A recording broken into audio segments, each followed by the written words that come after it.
Kadalasan sa atin mga Pilipino, ito yung nakakaligtaan natin. In the initial years of our life, we forget our health while going after wealth.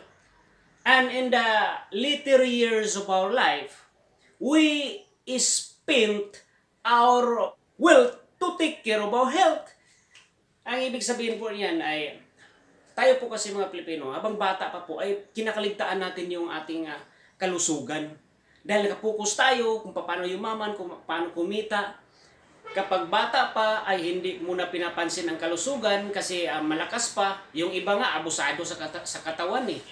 Ngayon, pagka nagkakaedad na, saka pa lang may naramdaman sa katawan, saka pa lang magpapacheck up. Ngayon, nang magpapacheck up na nalaman ng doktor, aba, sir, ma'am, kung sa cancer pa ito, stage 4 ka na. So, huli na.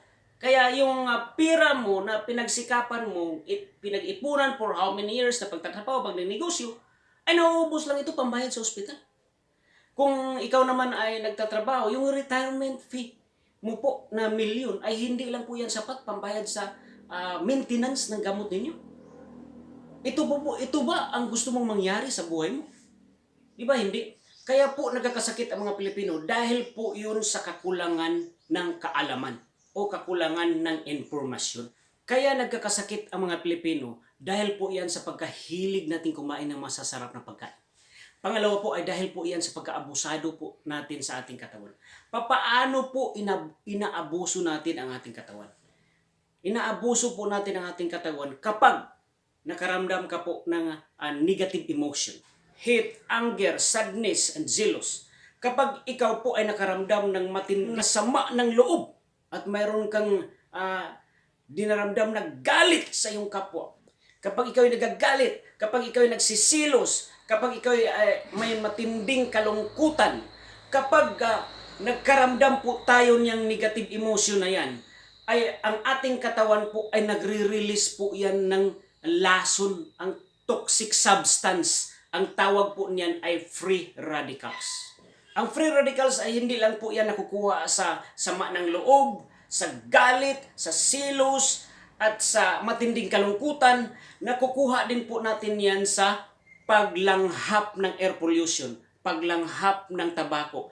Nakukuha po ang free radicals sa paninigarilyo. Nakukuha din po ang free radicals sa pag-inom ng alak, pag-inom ng soft drinks. At nakukuha din po ang free radicals sa mga kinakain nating processed foods.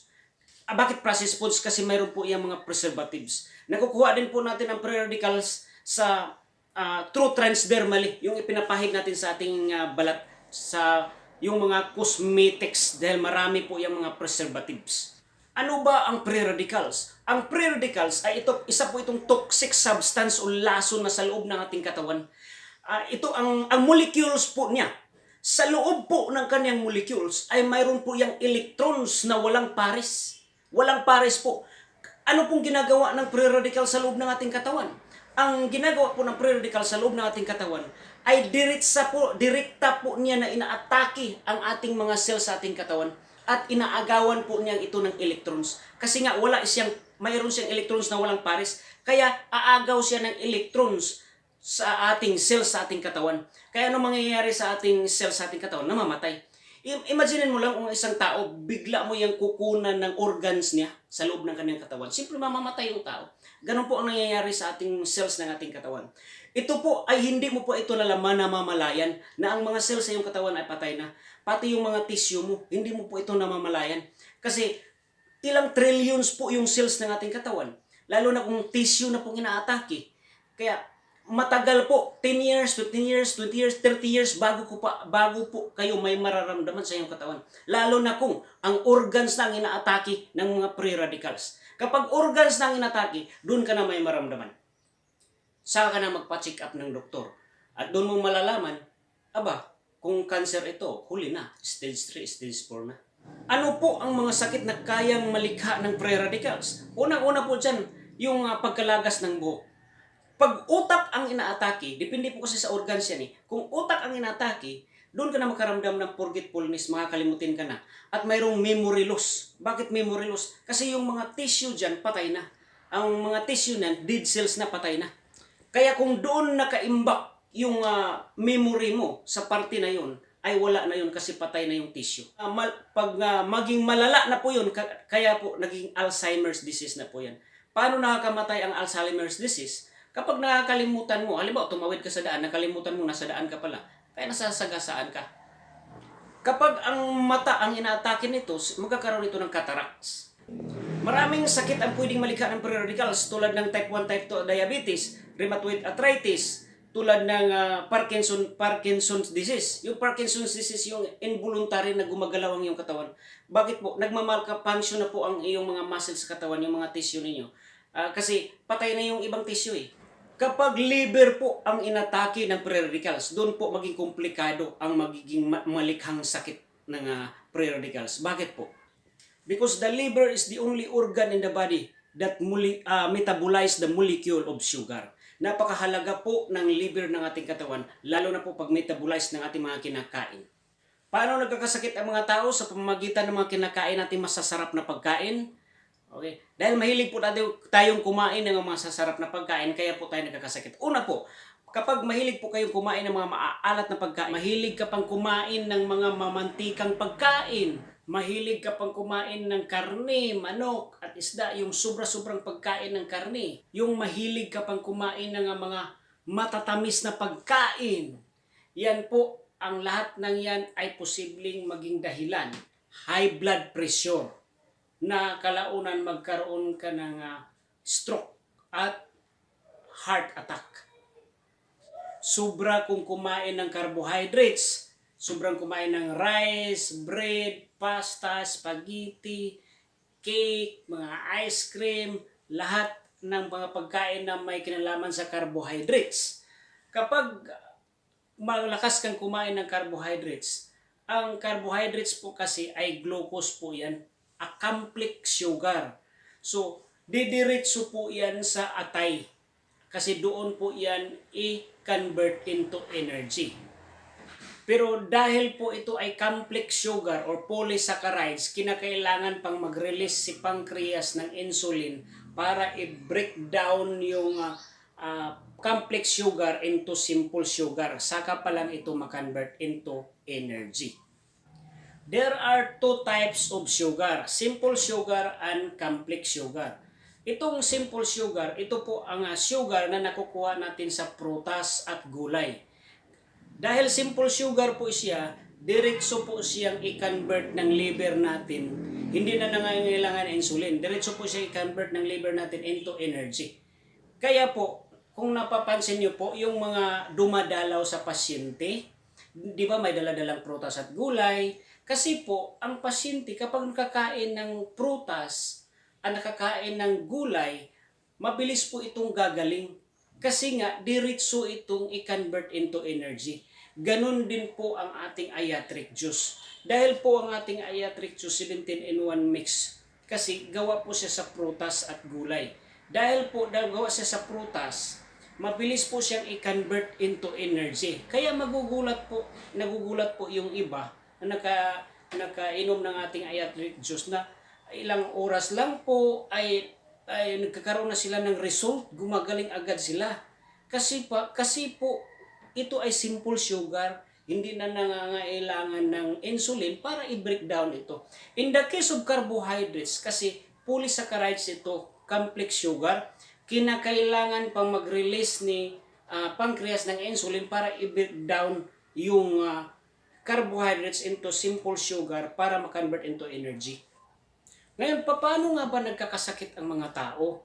Dahil po, sira na po yung liver natin. Kapag nasira po yung liver natin dahil sa free radicals, yung liver natin ay hirap na po yan na magtrabaho, na i-convert niya yung sugar into energy. Lalo na po kung sira na yung liver niyo dahil sa free radicals at malakas pa rin kayong kumain ng mga carbohydrates. Ang nangyayari po niyan, hirap si liver na i-convert into energy. Ang nangyayari po yan, nagkakaroon ng excess na sugar na doon napunta sa iyong dugo. Ang excess sugar po na nahalo doon sa dugo ay magiging uric acid po ito. Kaya nagkakaroon ang isang tao ng rheumatoid arthritis. Dahil marami pong excess sugar, dahil hindi na-convert ni liver lahat into energy. May excess sugar. Ang nangyayari po, hahalo po ito sa dugo, magiging malapot po ang dugo. At kapag malapot na po yung dugo, ang mangyayari po dyan, hirap itong ipump ni heart, i-deliver itong dugo papunta sa different parts of our body. Hirap itong ipump dahil malapot ang dugo. Dahil hirap itong ipump, mararamdaman mo dyan sa puso mo na parang bumibigat yung dibdib mo, parang may tumutusok-tusok na karayom, nininervyos ka, pinapalpitit ka, kahit wala ka ng mga inaalalang problema, pero nininervyos ka. Dahil po malapot ang dugo, nahihirapan si heart na i-pump ito, i-deliver ito sa lahat ng parte nating katawan, lalo na sa utak natin. Pag kulang yung nutrients at oxygen doon sa utak natin, magkakaroon tayo ng pagkahilo. At kapag doon sa ating lower parts of our body, magkakaroon ito ng masakit sa binti, sa paa, masakit sa likuran kasi kulang-kulang na po yung supply ng dugo. Kulang din po ng oxygen, kulang din po ng nutrients. Dahil sa sobra-sobrang pagkain ng sugar, ng mga matatamis na pagkain, si liver ngayon ay tataba, maging liver fat siya. Pag maging mataba na si liver, magre-release ito ng cholesterol doon sa dugo.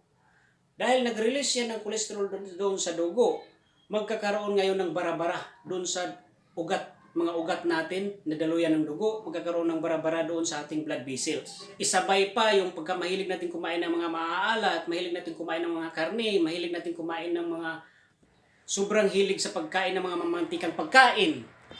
Kaya magkakaroon talaga ito ng cholesterol doon sa loob ng blood vessels o sa ugat sa daluyan ng dugo. Kapag mayroon ng cholesterol doon, ang mangyayari dyan, magkaroon ito ng high blood pressure. Pag magkaroon na ito ng high blood pressure, mas lalo itong hirap na mag-deliver ng dugo sa lahat ng parte ng katawan. At kapag pumutok po yung ugat, dahil sa sobrang pag-pump ni heart at dahil sa mandami ng cholesterol doon sa loob, pag pumutok yung ugat, doon sa utak, magkakaroon yan ng stroke. Pag pumutok yung ugat, doon sa puso, magkakaroon yan ng heart attack.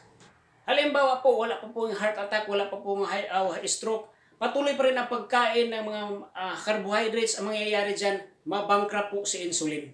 Kapag nabankrupt po si insulin, naubos na po si insulin, ang mangyayari dyan, tataas yung sugar doon sa dugo. Kaya magkakaroon na ngayon ng type 1, type 2 diabetes. Kapag diabetic na po ang iyong dugo, sa mga lalaki magkaroon na yung impotent. Sa mga babae, pag masugatan yan, hindi na yan maghilom, puputulay na yan ng paa. Dahil sa dami na ng excess sugar doon sa dugo na nahalo at may tubig pa ang dugo dahil sa mga maalat na pagkain, magiging marumi na po yung dugo. Kapag marumi na po yung dugo, at dahil din po yan sa mga iniinom na synthetic drugs, hahalo yan sa dugo. Kaya maging marumi na po yung dugo. Kapag marumi na po yung dugo sa ating katawan at hindi namin nakapag-supply ng tamang nutrients sa different parts of our body, magkakaroon na ito ng abnormal growth sa ating cells. Kaya nagkakaroon na yan ng mga bukol-bukol, nagkakaroon yan ng cancer cells. Dahil sa sobrang dumi na ng ating dugo, magkakaroon na yan na kidney problem. Kaya nagkakaroon na yan dialysis.